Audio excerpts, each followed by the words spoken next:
Hello everyone, welcome to this video lesson on factoring under receivables management. We'll have the following learning objectives for the topic: meaning of factoring, factoring mechanism, services provided by factors, types of factoring, cost and benefit of factoring, and we'll end this session with advantages and disadvantages of factoring. Factoring may broadly be defined as the relationship created by an agreement between the seller of goods and services and a financial institution called the factor, whereby the factor purchases the receivables from the seller and also controls and administers the receivables of the seller. Factoring is a financial service where an institution called factor undertakes the task of realizing accounts receivables, book debts, and bills receivable, and in the process provides financial accommodation to the traders or the firms. Factoring, according to I. M. Pandey, is a popular mechanism of managing, financing, collecting, and managing those receivables in developed countries like United States, United Kingdom, and it has spread over to a number of countries in the recent past. I. M. Pandey specifies that factoring is a unique financial innovation where it provides not only financial support to the clients or the seller but also provides management support to the seller. Factoring, according to I. M. Pandey, is a business involving a continued legal relationship between a financial institution, the factor, and a business concern, the client, selling goods or providing services to the traders, trade customers, the customers, whereby the factor purchases the client's accounts receivables and in relation thereto controls the credit extended to the customers and administers the sales ledger. It is a method of converting non-productive or inactive asset, which we term as receivables, into a productive asset, cash, by selling receivables to a company specialized in the collection and administration of receivables. Factoring is nothing but a contract between supplier of goods and services and a factor or an agent, which is abided by some understandings.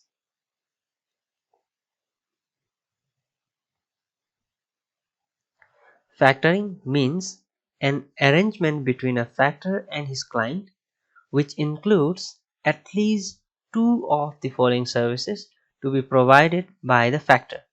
Number 1, financial assistance. Number 2, maintenance of accounts. Number 3, collection of debts.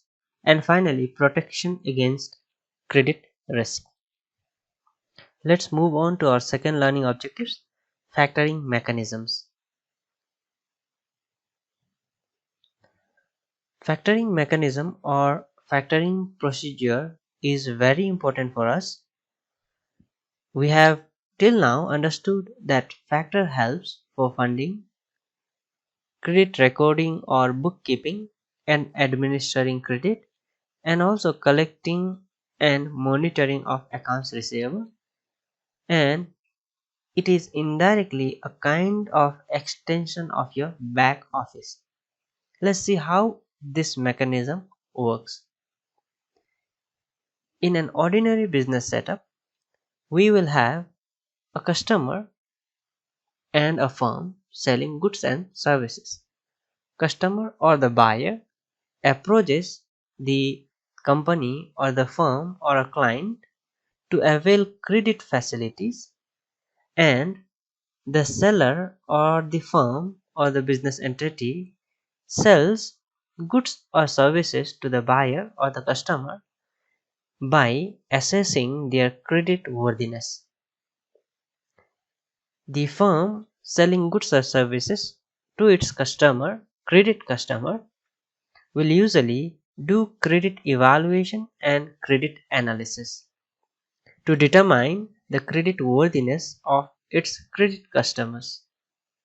Now, in this factoring procedure, it is slightly deviating from the normal business operational procedure where we usually had just two just two participants or two entity coming into a contractual agreement.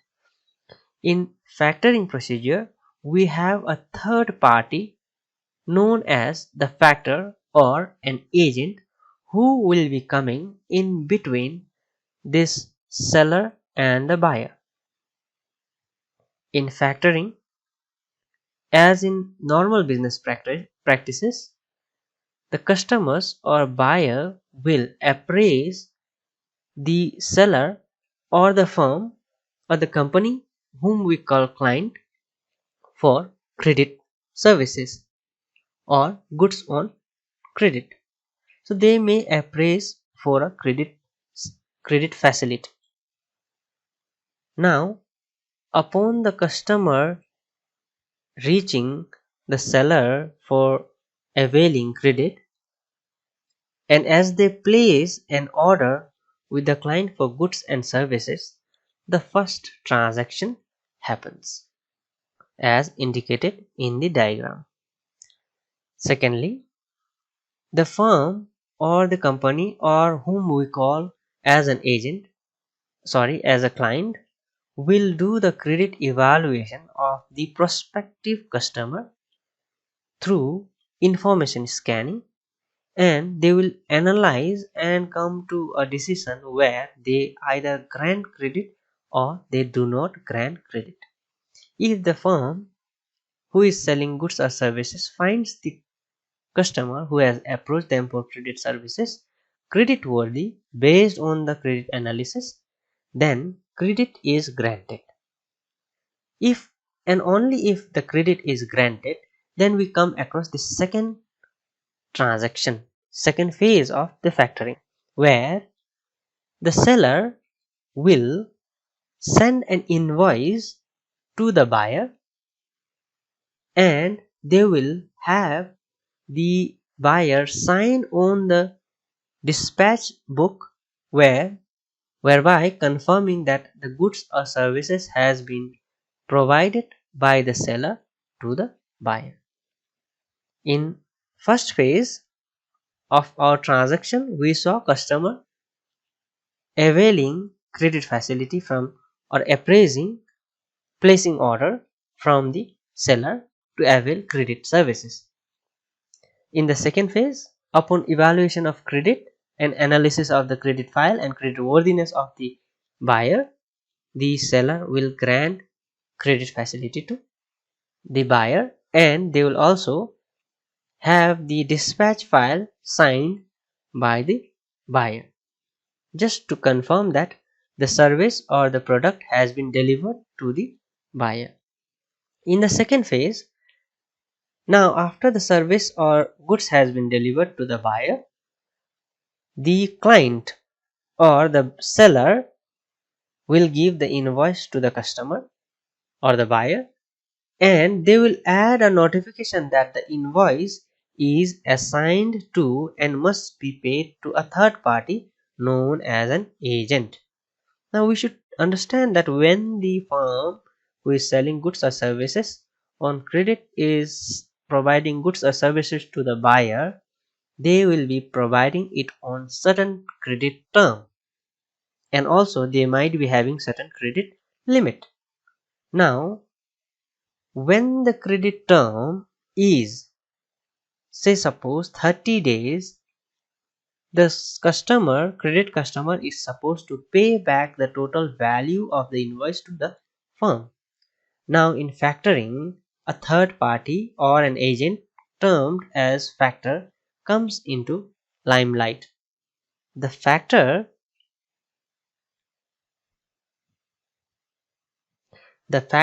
is a financial institution or an agent. Now in the third phase or third step, what happens is the firm who sold goods or services on credit to its customer or the buyer will forward the invoice copy which the seller has already provided to the customer. A same copy of that invoice would be forwarded to the factor, and along with that they will also provide a copy of that dispatch register on which the buyer has countersigned saying that they have received the goods or services on credit from the seller.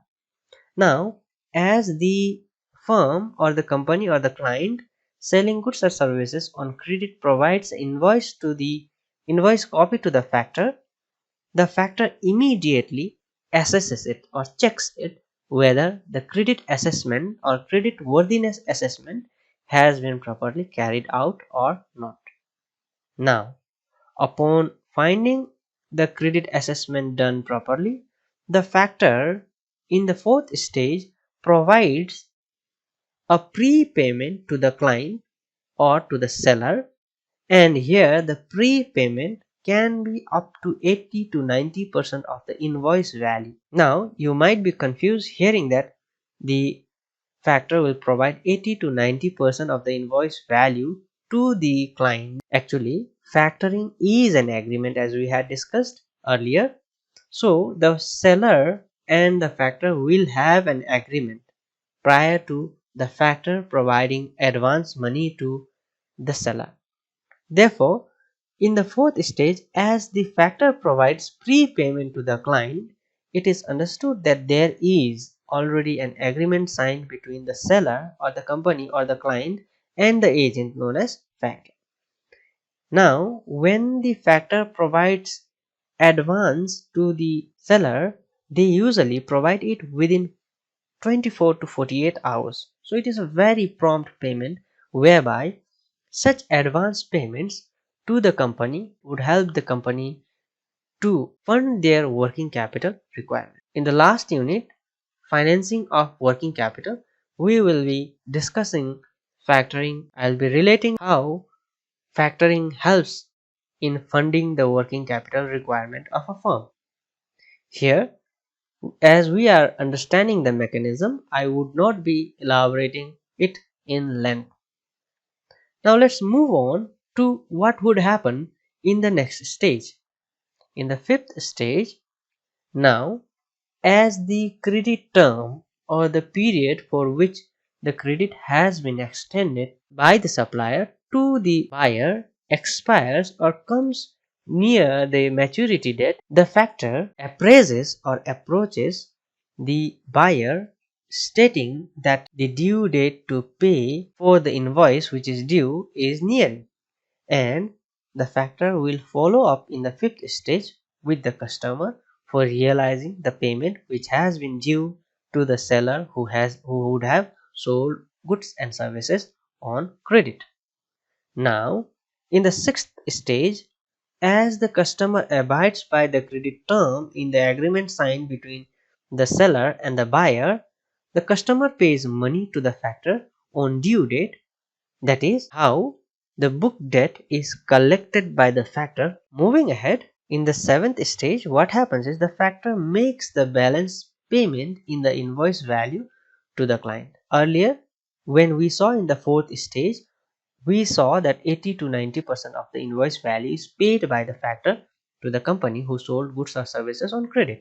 Now, in the seventh stage, when the factor had collected the total invoice value from the customer, the factor will now deduct a certain percentage of factoring commission, and they will send the remaining balance to the firm who sold goods and services on credit and came into a factoring agreement with the factor in the third stage.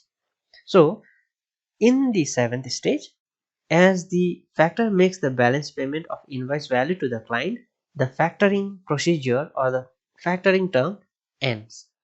This is how, in a normal practice, the factoring mechanism works. The detailed explanation on how the factoring mechanism works has been put in this slide. You may read at your convenience to understand how the factoring mechanism works through this current slide. We will further be moving ahead with our next learning objectives. Our next learning objectives under the topic factoring is factoring services. The factor provides three basic services to the client. The agent is a factor, client is the company who is selling goods or services on credit to its credit customers. Now, these are some of the services provided by a factor. Number 1, sales ledger administration and credit management. Number 2, credit collection and protection against default and bad debt losses. Number 3, financial accommodation against the assigned book debt or receivables. Now, let's understand how credit administration or sales ledger administration and credit management is done. A factor provides full credit administration services to his clients, the firm selling goods or services on credit. The factor here maintains an account for all the credit customers of the firm who is coming into a contractual agreement known as factoring. So they maintain all accounts for the credit customers of all the items sold by the firm, so the collection could be made on the due date or before the due date as mentioned in the credit term when the seller sells the goods or services on credit to its buyer. The factor also helps the client, which is the firm selling goods or services on credit, to decide whether or not and how much credit is to be extended to its prospective buyers. The factor provides client information, and also the factor also provides the clients or the seller with information about the market trend, how the competition is there in the market, and also helps the seller sometime to determine the credit worthiness of the customers. The factor makes systematic analysis of information regarding credit for its proper monitoring and management. Here, when we talk about credit administration, the factor also prepares a number of reports regarding the credit and collection and supplies those information to the seller for their perusal and action. Number 2, collection and protection against default and bad debt losses. As the credit term ends, the factor undertakes all the collection activities that is necessary to realize the credit from its debtors. The factor also provides full or partial protection against bad debt because of the factors dealing with variety of customers. The factor is in a better position to understand and appropriately frame strategies to guard against possible defaults. They are specialized collection agents, therefore, they provide some kind of protection against default and bad debt losses. As we understand the services provided by a factor in slides ahead, we will be getting more idea on how protection against default and bad debt losses are provided by the factor. So we'll be discussing it as we understand the types of factoring. Thirdly, the financial accommodation against assigned book debt or receivables. Financial assistance. The factor often provide financial assistance to the client by extending advance cash against the book debt of the firm, which the firm bring forward to the factor in their factoring agreement. Let's move on to the types of factoring. The factoring facilities available worldwide can be broadly classified into four main groups. Number 1, full service non-recourse factoring. It is also otherwise known as old line factoring. Number 2, full service recourse factoring. Number 3, bulk or agency factoring. Number 4, non-notification factoring. Let's move on to understand each of these types of factoring. Number 1. The full service non-recourse or old line factoring. Under this method, book debts are purchased by the factor, assuming 100% credit risk. The full amount of the invoice has to be paid to the client or the seller in the event of debt becoming bad. Here, the factor advances up to 80 to 90% of the book debts immediately to the client. They said that they are supposed to forward the advances within 24 to 48 hours of the placement of the invoice by the client. Here, customers are required to make the payment directly to the factor and not to the seller. Under full service non-recourse method of factoring or types of factoring, the seller or the firm who is the client of the factor enjoys a full protection against its credit sales risk against bad debt losses. This is because the factor absorbs the 100% risk based on the agreement. In case if the customer defaults or doesn't pay, the factor will be absorbing 100% losses. And on the due date as mentioned in the credit term of the invoice, the factor must pay the invoice amount after deducting its commission or factoring charges. In case of full service non-recourse kind of factoring, usually the charges which we call as factoring commission will be slightly expensive or more than other kind of factoring. Let's move on to next type of factoring. Full service recourse factoring. This is yet another kind of factoring. Unlike the first one, here this full service recourse factoring is slightly different. Here in this method, the client is not protected against the risk of bad debts. As the clients are not protected against the risk of bad debts, the client has no indemnity or protection against the unsettled or uncollected debts.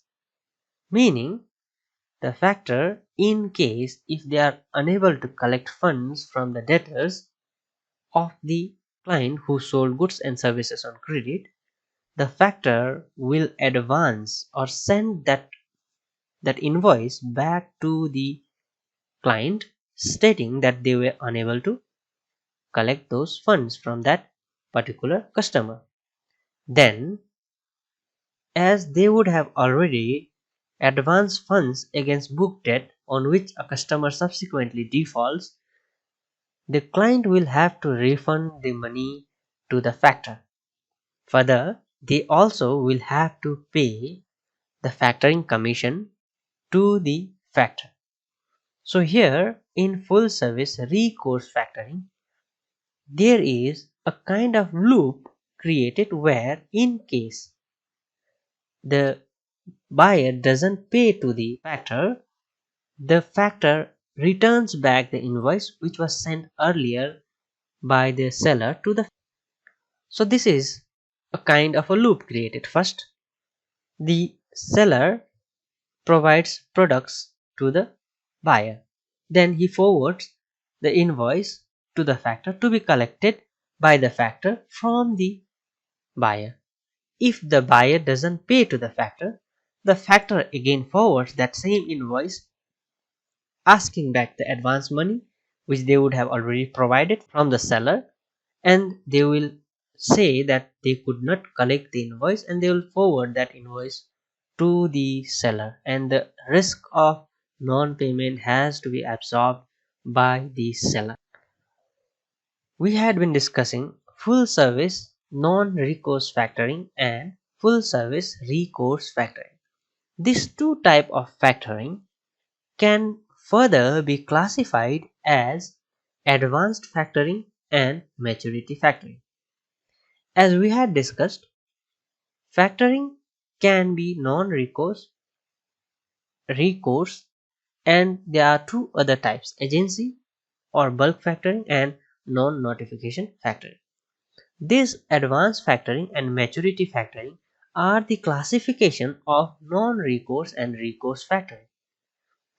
In both non-recourse and recourse factoring, they can be either advanced factoring or maturity factoring.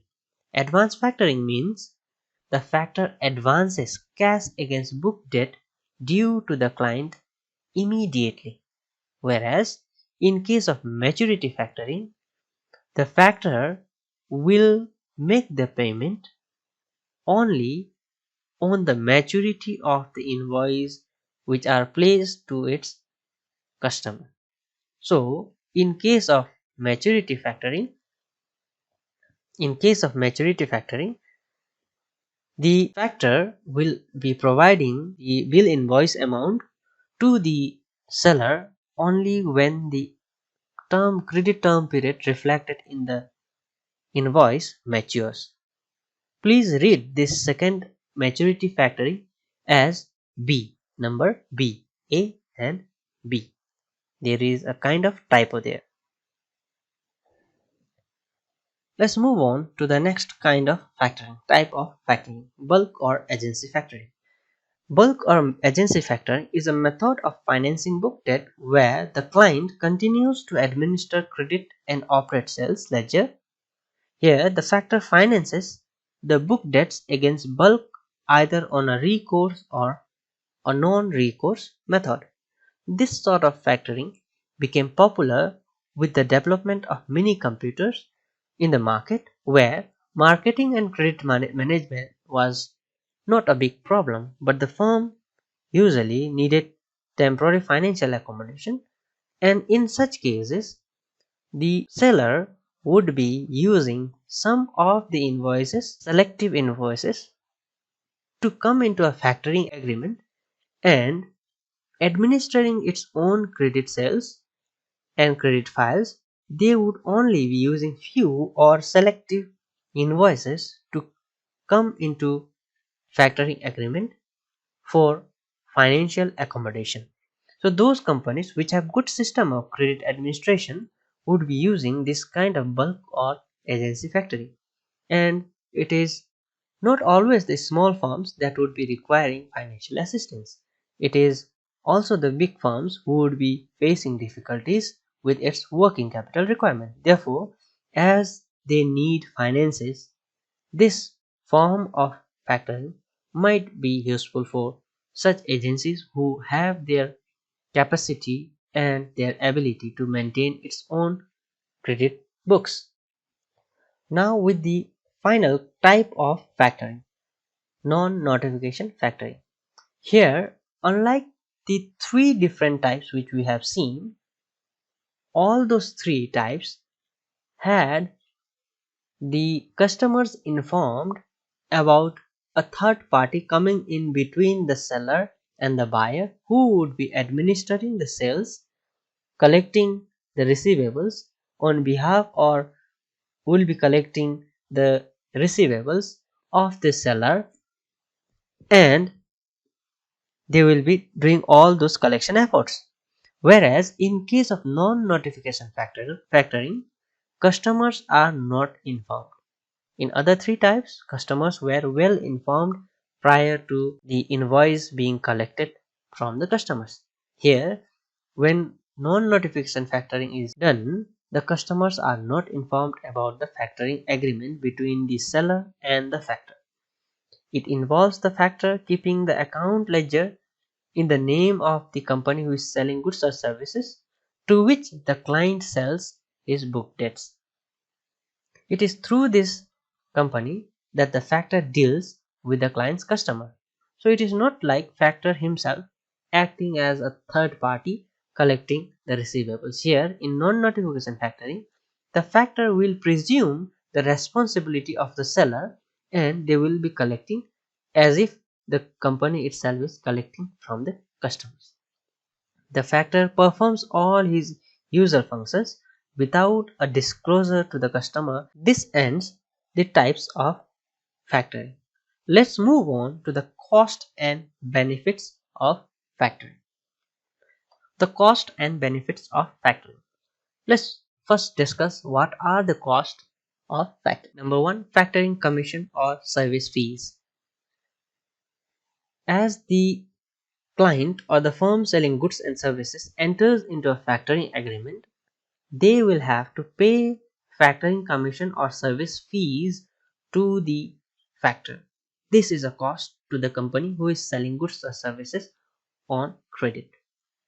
Similarly, interest on advance granted by a factor to the firm who is selling goods and services on credit and coming into a factoring agreement is yet another cost which the seller has to bear. Now, let's move on to what are the benefits of factoring. Number one, the factor provides specialized credit management services.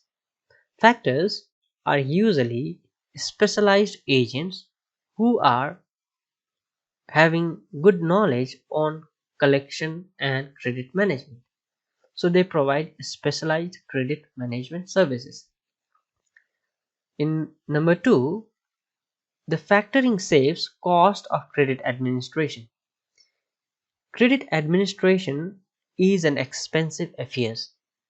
Recording the credit sales, managing it, understanding its aging schedule, and putting collection efforts are an expensive affair. Therefore, as we come into a factoring agreement, it saves a lot of money, so it saves cost of credit administration for the credit seller. It also provides financial support in the third place, because the factor and the seller comes into a factoring agreement, the factor usually provides money as an advance to the seller, and this advance money would be beneficial as that funds which is provided as an advance on the value of the invoice by the factor would be beneficial in meeting the day-to-day expenses and day-to-day affairs for the working capital requirement of the seller or the client. Now, in the fourth place, as we have seen, in case of non-recourse, there is a full protection from bad debt losses, which is also a good benefit that a client would enjoy if it comes into an agreement for factoring with the agent known as factor. Furthermore, protection against bad debt losses can be interpreted in other way as well. This is, as the factor is specialized agent in credit management services, they will have good knowledge how to manage the receivables, how to put when to put the collection efforts, and how to go about with the best collection procedures. Therefore, as they are specialized personals, they will have better hands in collecting receivables, therefore minimizing the bad debt losses. These are the cost and benefits, or sometimes we can also equate it as advantages and disadvantages of factoring. With this, we come to a close end. However, for your easy referral, I have put in the advantages in this slide. It is quite similar to the benefits. In fact, it is having close resemblance. And finally, the disadvantages of factoring is that since factoring has to be paid with a factoring commission and fees interest to the factor, it reduces the profit of the firm who is selling goods or services on credit. Sometimes, in case of advanced factoring, both recourse and non-recourse, the higher are the financial charges for factoring terms for coming into a factoring agreement. higher financial charges has to be paid by the seller. Therefore, it is little bit disadvantageous. Now, since factoring involves a third party who would be administering the sales ledger and managing the receivables, sometimes it might lead to loss of trade secrets. The factor will come to know and understand who are the clients, good customers and bad customers. In case if the factor comes to know about the good customers, and if the factor informs that these are the good customers and provides the information to some of the market competitors, then the seller would be at a disadvantageous situation. Therefore, loss of trade secret might be creeping in as a disadvantage of factor. Sometimes, as the factor is involved in collecting receivables instead of this company itself, it also hampers the goodwill of the company who is selling goods and services on credit. With this, we come to an end to this session. Thank you for patiently listening.